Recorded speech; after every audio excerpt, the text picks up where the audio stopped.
Alright, so for any of you striving to be better sign language interpreters out there in the field, or out there getting that American Sign Language education of the modern times here in America, I want to be completely honest with all of you furthering your education with American Sign Language, and to tell you the truth, I don't have any deaf member background. I am not brought up in deaf culture. And I got into American Sign Language because I met a deaf high school person who I graduated in the same graduating class that same year. She taught me a little sign language. I thought it was cool.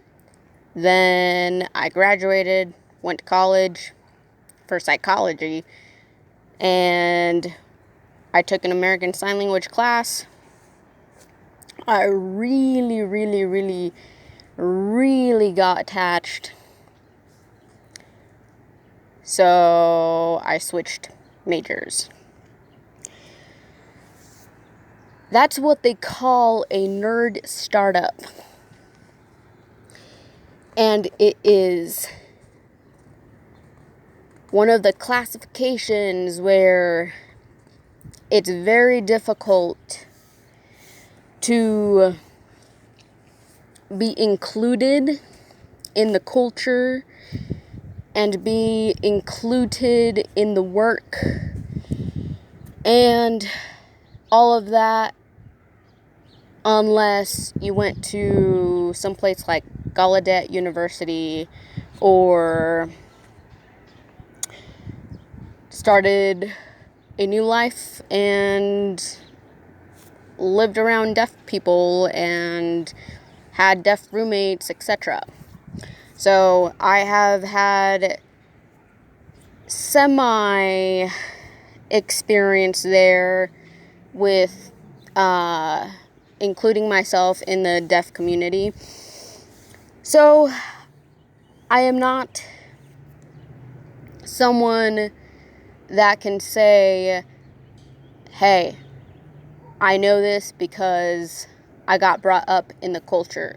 No, actually, you're going to have to stick with me and go through the educational side. And I do my best to make things as clear as possible. So hold on, because I know that American Sign Language is becoming super popular.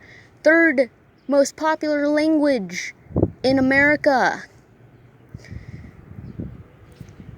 So what that means is that I want to know, I want to clarify to people learning about deaf people, deaf culture, and the educationally accepted version of American Sign Language caught on record so that it mimics a form of written textbook grammatical structure, but in sign linguistics, which they call syntax. Instead of grammar for English, written grammar structure in American Sign Language, it's syntax. So, moving on. I chose this example because it's a very important topic. All of this is related to medical things. The medical side to interpreting. And I picked this as an example because in the medical field, it is very important to be very detailed. And if you know deaf people, they are very visual. And honestly, deaf and hard of hearing are not going to go into a medical appointment and know what the English word for word related signs, kind of chopped up English structure. No hard of hearing person would understand any of it. So, I'm showing the examples here from something that looks very professional to something that is not. And in this way, I am providing you a way to break down the look, because you've got very strong deaf sign American Sign Language, and then you have the acceptable version of using more textbooky syntax sign. And then the last example is English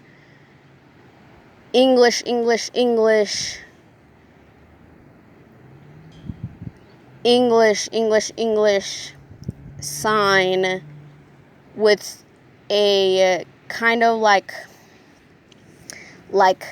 half words form of sign to the look. And that does make life very difficult.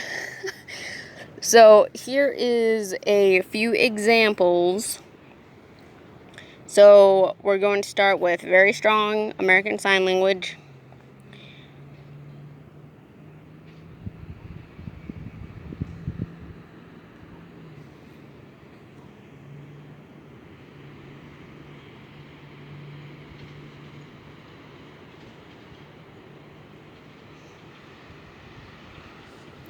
As you can tell, he is drawing out the picture of the heart. He is providing live action to the picture. He is providing locations to where the heart takes preference.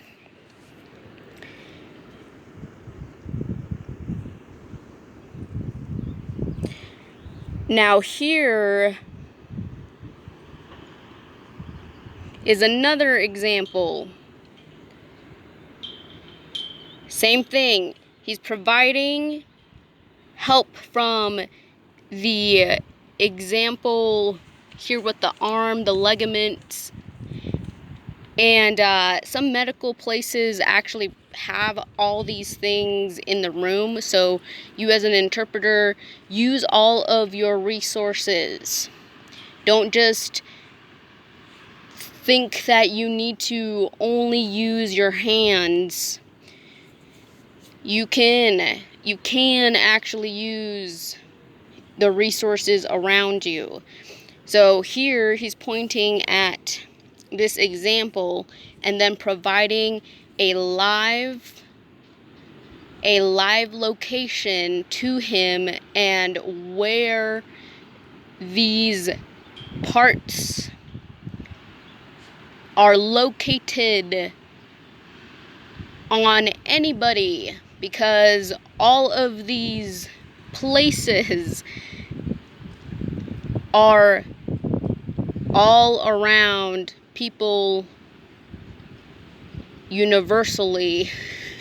No one has differences in any of this.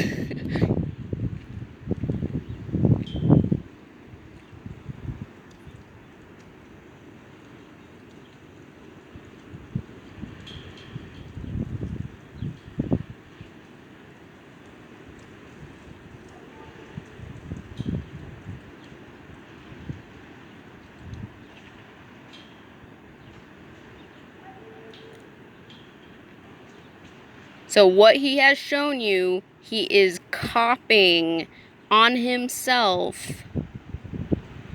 No, it doesn't matter if he has the body in health. For comparison, you as an interpreter can provide the same location example that he is providing. The deaf person gets to use the example next to him and the interpreter to see all of the similarities, so that with any medical decision that they have to make, they have the same information so that they feel stronger and trusted in every thought that that deaf individual has going through their head.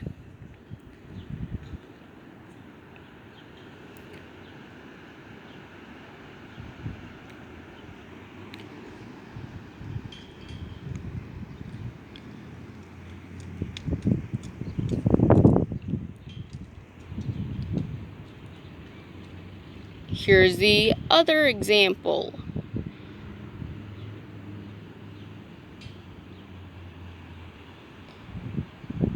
I'm just quickly going through this because it's all location and visual. This is the formatting.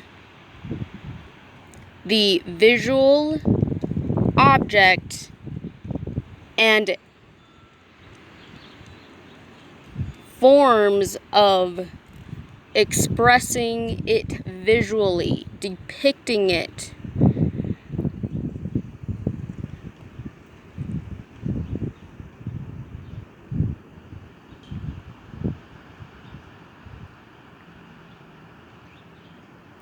You can visually see the spinal bone system wired,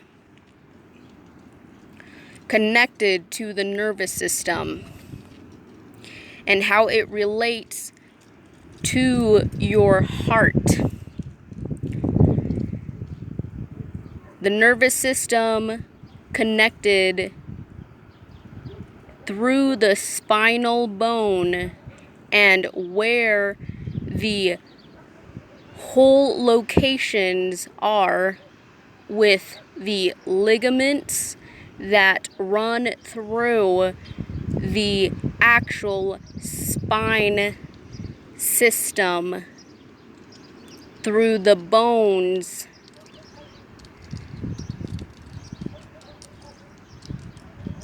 that are connected in every shape and form with the muscles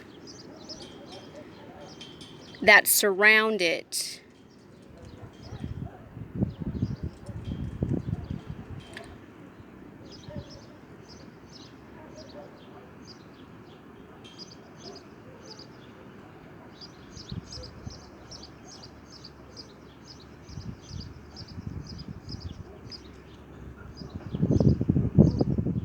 There we go.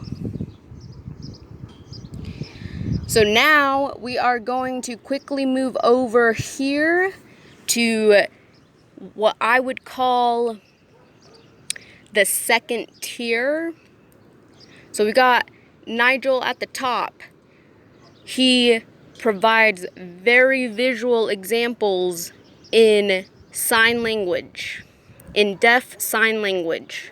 Now we've got the American textbooky sign language example here for medical terms.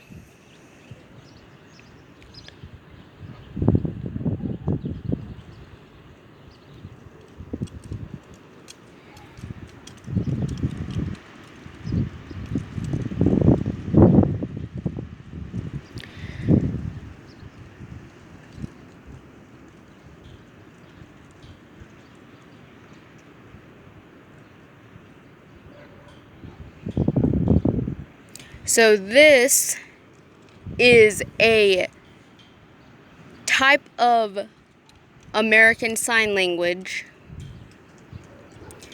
to describe a English vocabulary word, and this is what you would typically see out socially. I would suggest if you want the deaf sign American Sign Language to go back to a more educationally taught syntax, to a textbook version of American Sign Language, so that you can improve your spatial location impulsive behavior so that you naturally can become more like Nigel. She is still a very good example of a quick translation to an English American word. Because if you can tell, it is kind of following English grammar structure with a more visually easier form to locate this definition in your head in English and see it in sign. But remember, you want to strengthen your memory muscle so that you don't have to hear or read things in your mind. You want to be active in seeing it and already locating it syntactically in real-time spatial location and awareness. So these last two videos I would call third tier and not something I would personally attach to or try to reproduce in my own way. This I would consider not very helpful, besides learning to visually distinguish between Nigel, between a more orderly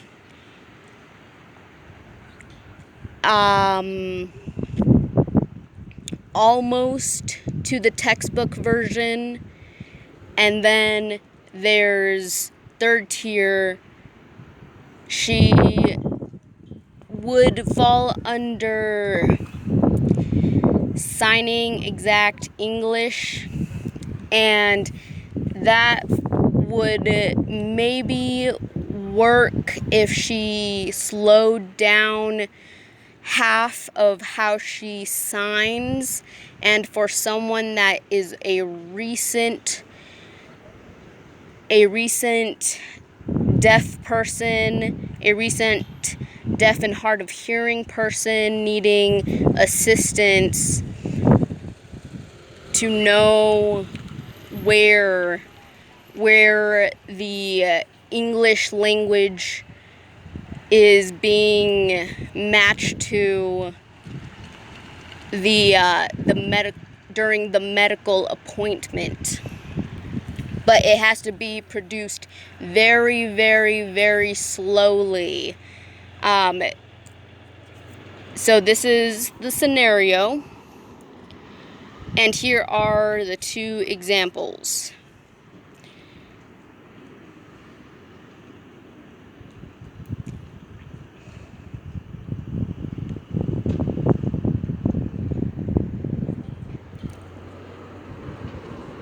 So practically, it is word for word English, besides some muted sounds and an added her learned mouth movement. Yes, it is okay for you interpreters to have your own mouth movements.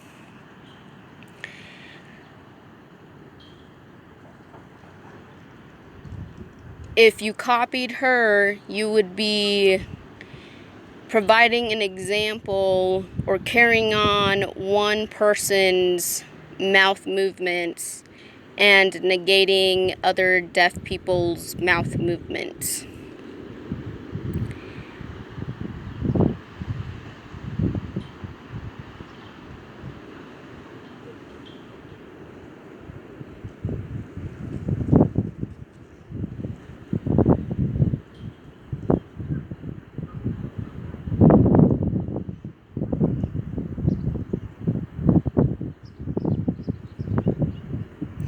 Alright, so here's for any of you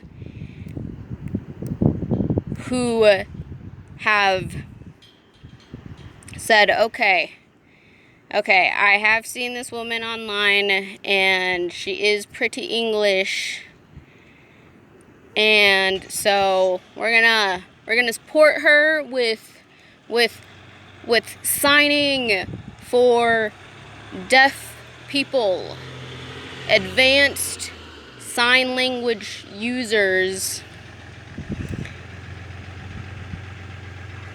because we all want to grow and be better in education and culture aware.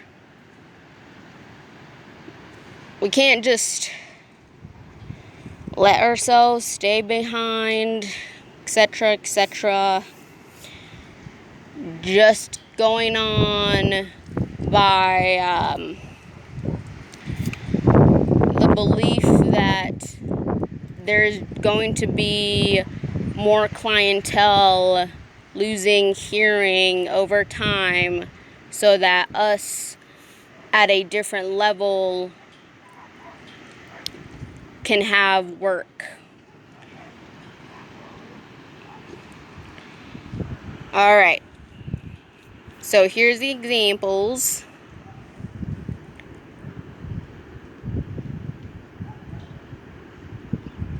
See, this is what typically happens. People, we don't naturally learn this way, and we honestly shouldn't. Being provided a big word, something very, very new to us, and then being given a word-for-word sign that is not actually contextually correct, because context is syntax and spatial awareness, and it's visual. And this sign to sign to sign to sign thing only applies to the word that is being described on paper, and the person reading or being told about these things are not going to understand the meaning of what is being said or told to them. That is included in the medical culture description that the interpreter needs to be qualified to expand on, additionally to just providing the sign to word given information. So the little bits of sign language given that is closer to a textbook American used sign of some deaf culture in educational textbook form is not enough. She is not providing enough accurate syntactual American Sign Language, and it is possible.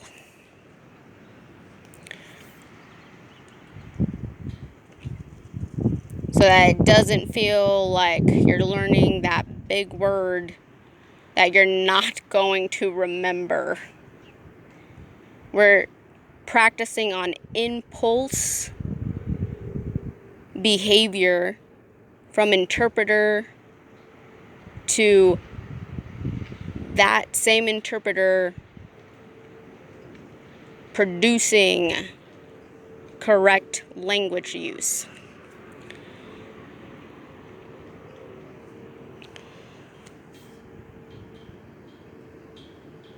So now you have the formatting of what could be much more appropriate transliteration work.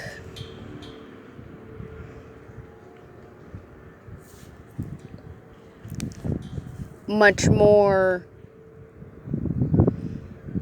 accurate interpreting work. Because now you know first tier is the goal. Nigel is the goal. You got second tier, which holds a spot for you to categorize, classify what's good, what's not, and then take your own road there to modifying it to look more accurately American Sign Language associated with deaf culture, deaf people. And the other classification that is too Englishy, word order, too paper wordy, only to be followed exactly how too much is through signs. And that's going to provide the deaf person with more possible mistakes in their head if they're jumping back and forth between culture differences.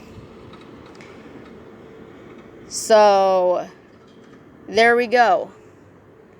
Stay more towards the goal of refining your skills and being more visual and confident, and stay being the hard worker, the motivated student. And thank you so much for taking the time to go through these 3 differences with me, because I'm a nerd. All right, once again, thank you for sticking through this very long video. My name is Giovanna Marquez Annapolis, and thanks for picking this today. A little more motivated, a little more education, a stronger set skill,